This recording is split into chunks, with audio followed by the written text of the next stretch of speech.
Hello, everyone. Welcome back to the third episode of Anna Unfiltered, which this is our first interview style episode, and I'm so excited. Today we have Dawson Duncan. He's one of my very good friends back at school at the University of Alabama. Do you want to introduce yourself?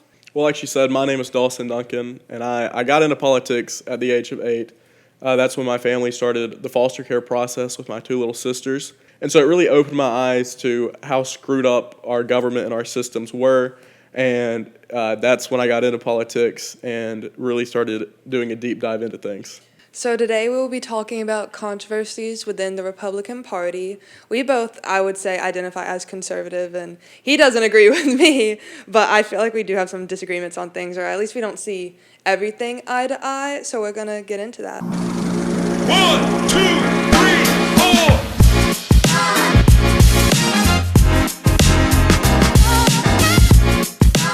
So, starting off, what are your views of the current state of the Republican Party? Well, I think the Republican Party is at a very dangerous spot in its timeline. I think the Republican Party has a lot of factions within it. You see the rise of the far right.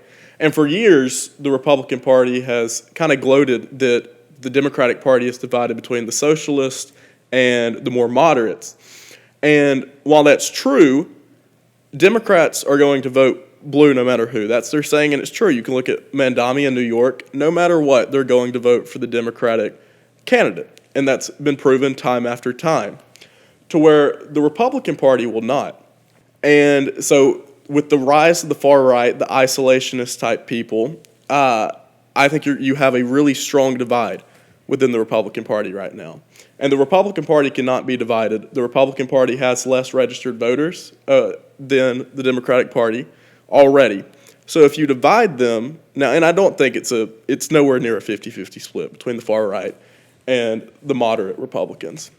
But if you take 5% of them and they say we're done with this, you lost. You lost a lot. So in short, the Republican Party is at a very dangerous place right now, and it'll be very interesting to see where it goes in the future. So, why do you think a lot of people are starting to concern themselves more with what is considered as far right, listening to these people like Nick Fuentes? Why do you think people are starting to align more with those views? Well, I think a lot of promises were made that have not come true yet. They were promised affordability and for America to be put first. And while I think there's different views on what America first truly means, I think at a broader level is people expected that for all money to go directly to America and all of its systems instead of foreign aid and foreign wars and foreign entities. And so I think people continue to have to spend high dollars on their groceries and whatnot and so forth. And people are sick and tired. I also think, especially with white men, there's a spot right now to where white men, especially our age, grew up in a time where cancel culture was very prominent, and they were told that they were evil just for being straight and white.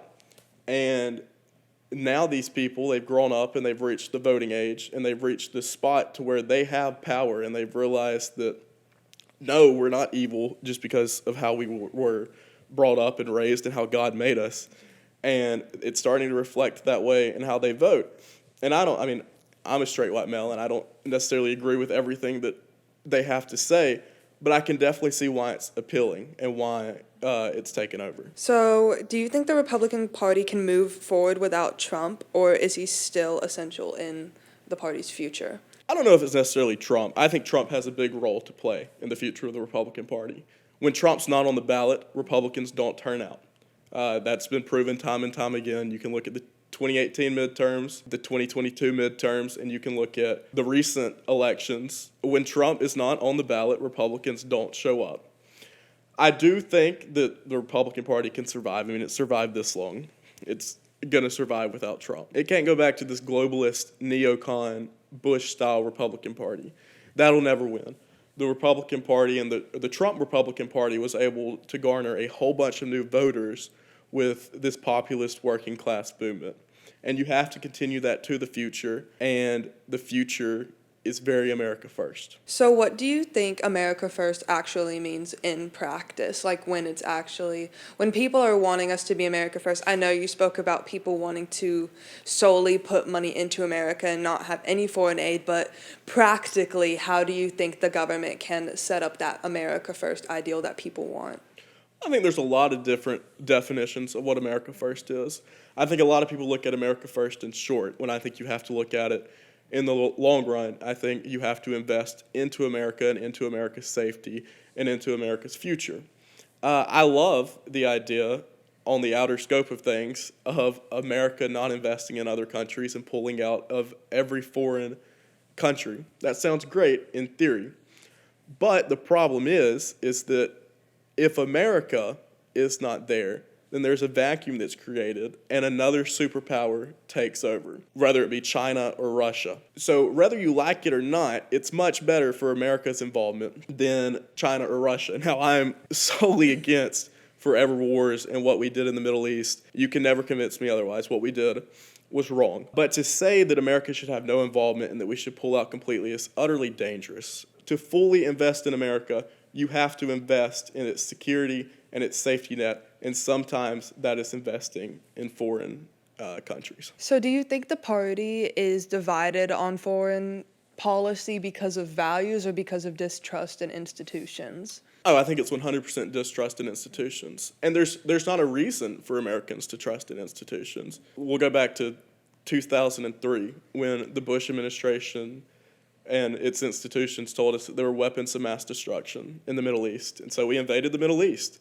We're there for 19 years until the chaotic Afghanistan withdrawal that Biden took us within, where we lost too many American soldiers. So it's definitely the institutions. You can look at that, and you can come recently. We can look at Russiagate. We can look at the Biden laptop scandal. We can look at the handling of COVID within its institutions. There's no reason any American should trust her institutions anymore because they have not proven so. I'm going to take a little bit of a topic switch here off of foreign policy and move to a little bit more of social views. Like you said, you have two younger siblings that are adopted. How old are they? 10 and 9. So with your experience with the foster care system, with adoption, what are your views on abortion? Well, I think abortion is an evil stain on this country. I think truly Roe v. Wade is a disgrace, and it has brought no good to America. Millions and millions of children killed simply because they were brought to life. I mean, these are people that could have been doctors, rocket scientists, and solved world hunger and found a cure for cancer, but we'll never know. You know, there's 3 times I can vividly remember crying, and that was February 17th of 2020. That was the day we laid my grandfather to rest. September 10th, the day I found out Charlie Kirk got shot, and opened TikTok to the video, the close-up. And then I think it was June 24th, the day the Supreme Court made its decisions on Dobbs, which effectively overturned Roe v. Wade.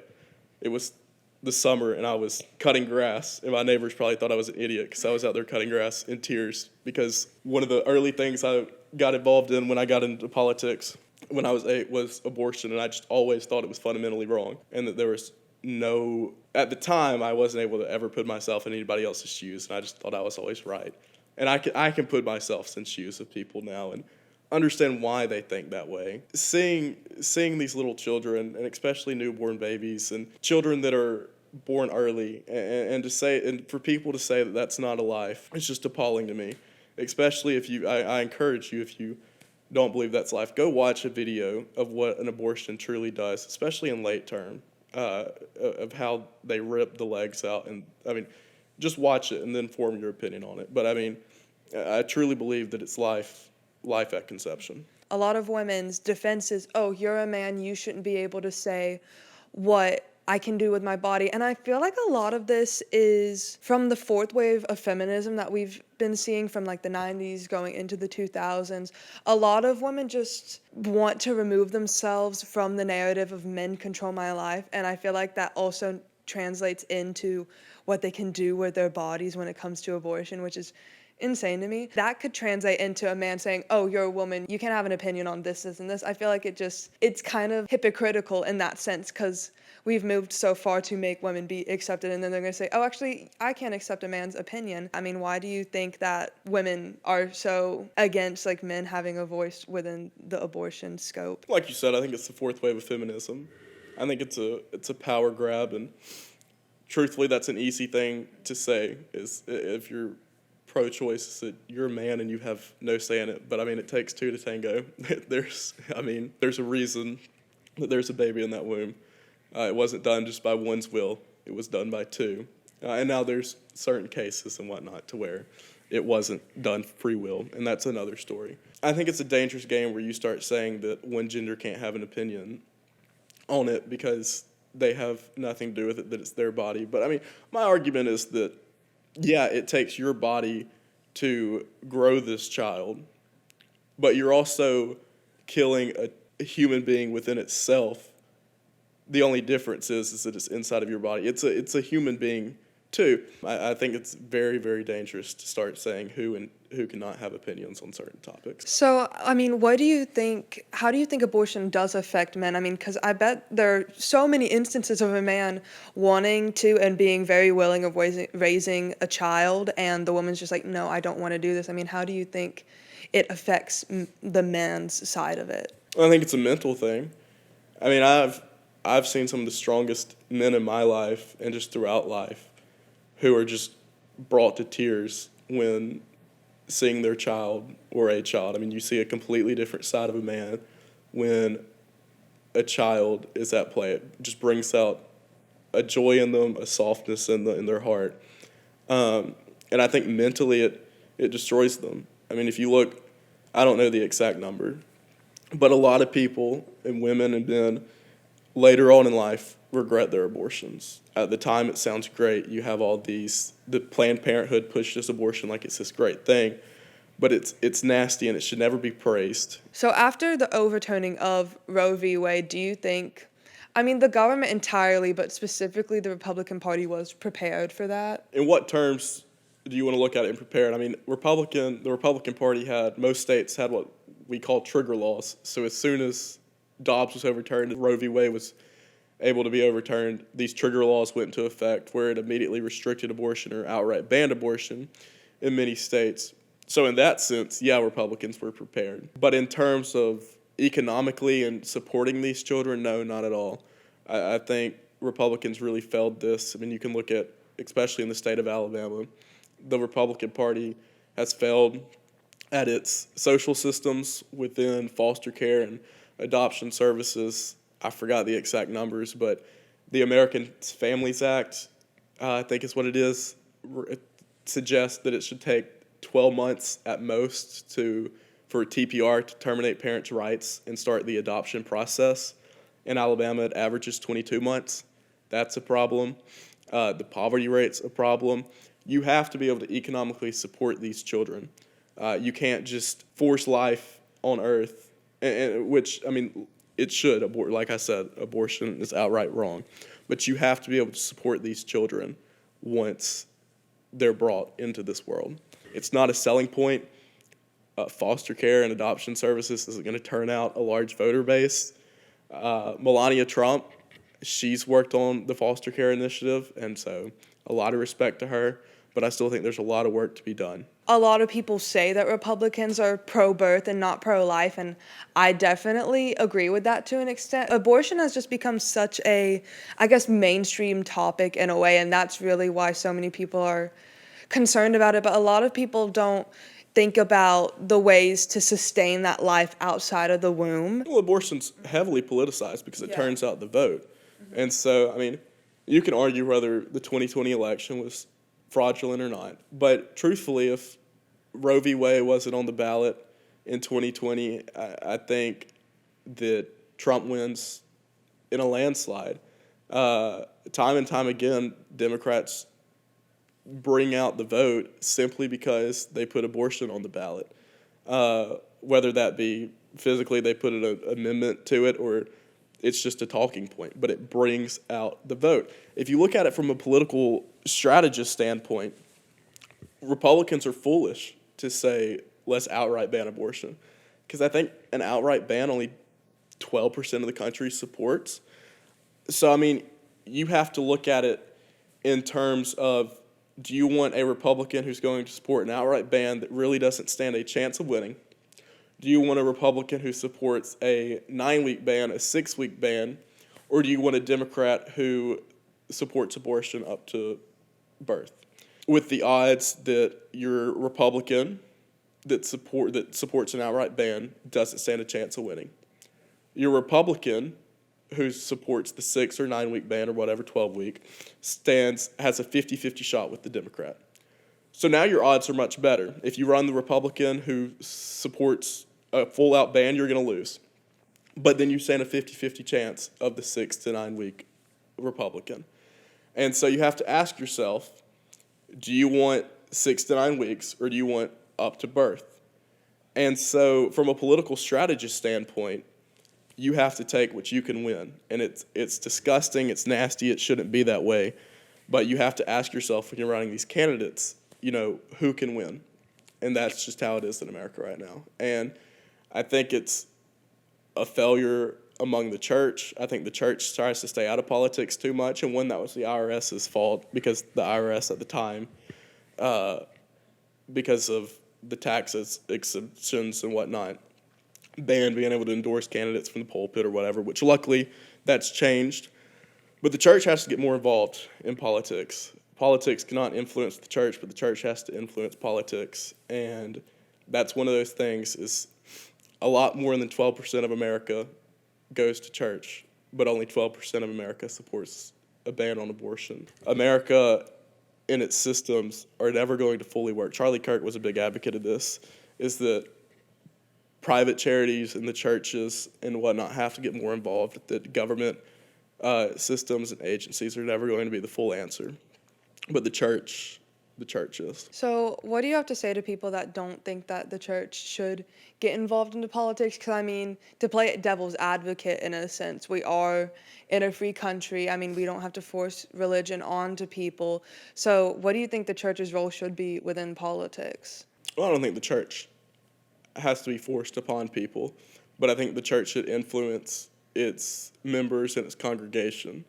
I think if you're teaching the true Bible and what Christ actually says, and people vote the same way of what they're listening to and hearing, then you have completely different outcomes in elections. But I just, if you look at the numbers, it doesn't make sense as to why things are going the way they're going. So some questions to kind of close us out. I have personally struggled with this. I feel like a lot of Gen Z struggles with what would be called political homelessness. Like when I was kind of developing my ideas, I mostly align with what would be considered conservative, Republican, but I almost struggled with saying, like, yes, I'm a Republican, just because I feel like there's such a negative connotation around it now, especially what the MAGA movement and the Groypers and the far-right movement has kind of done to what you could necessarily consider Republican. I mean, I feel like a lot of people, even if they're Democratic, though, don't necessarily want to define themselves by the two-party system. They kind of just want to think what they think and be more of an independent voter. Just why do you think our generation struggles with the two-party system? I don't think our generation likes being told what to do, and I think the two-party system is exactly that. It tells you what to do. You either have to be this or that, and that our generation woke up to that's not how it should be. That's not how it is. We're not going to agree with everything this party has to say, and we're definitely not going to agree with everything that party say, and it shouldn't be the less of two evils, especially when you look at Congress. Our generation feels left out because we barely have any representation. I think that's why you saw Mandami win in the state that he won in the fashion that he won in, because he gave younger people a spot at the table, and we have to work on giving our generation a seat at the table.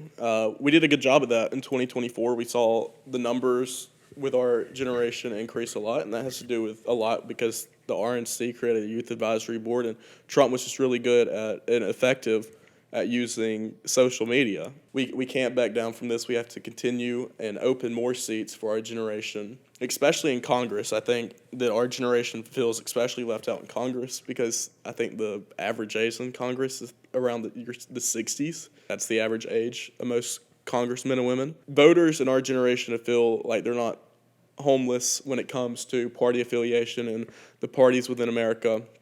Is we have to open more seats for our generation. Thank you, Dawson, for coming on. If y'all have any questions about what we talked about or just any concerns or any content that you would like for us to cover in the future, you can leave a comment, leave a DM. I have a form that you can fill out in our link tree. Do you have anything to say to the people watching? Well, first, it's a pleasure to be here. First guest, I'm really honored. It's going to be your most viewed episode. I highly it really disagree. Is. I'm a selling disagree. face. That's what they say. I've never said it, but that's what people say. I don't really know. Nobody's ever said that. Lots of people have said it. Well, thank y'all for watching this episode. We will see you in the next one. Let's keep having these conversations unfiltered. And roll tide. Roll Tide!